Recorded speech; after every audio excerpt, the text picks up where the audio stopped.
বিলটা কত? 1250 টাকা স্যার। বাকিটা তুমি রেখে দিও।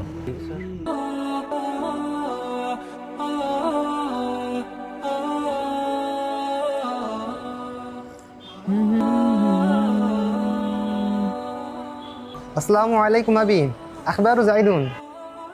নাম আলহামদুলিল্লাহ আনা বিখাইর। কাইফা হালি আবি? জি, খুশির খবরটা হচ্ছে ডিলটা ফাইনাল হয়ে গেছে। বিস্তারিত আমি বাসায় এসে বলি ইনশাল্লাহ। Waiter, yes sir. Yes sir.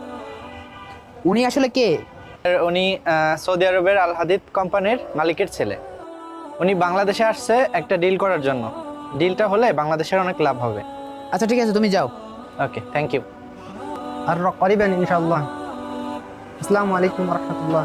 আসসালামু আলাইকুম। ওয়ালাইকুম আসসালাম। কিছু বলবেন? আসলে কিভাবে যে বলি, সমস্যা নেই, আপনি মন খুলে বলতে পারেন।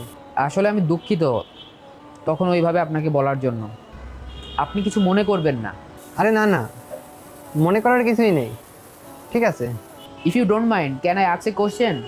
Sure, you can. What is your question?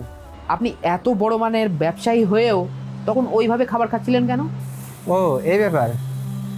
খালি হাতে খাবার খাওয়া রাসূলের সুন্নাত, আর পড়ে যাওয়া খাবার তুলে খাওয়া আমার রাসূলেরই সুন্নাত।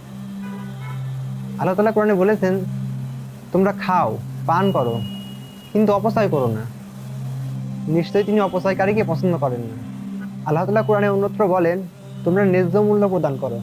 তাই আমি আমার প্রয়োজন অনুসারে খাবার খেয়েছি এবং তারই বিল পরিশোধ করেছি, যা তার ন্যায্য মূল্য। এখন তো আধুনিকতার নামে আমরা বিলাসিতা আর অপচয় শুরু করেছি, যা কোনো মতেই কাম্য নয়। যাই হোক, 9টায় আমার ফ্লাইট। আচ্ছা ঠিক আছে, আমি আসি। হ্যাঁ, আসসালামু আলাইকুম। সত্যি আমরা কতই না অপচয় করছি, এটা ঠিক না।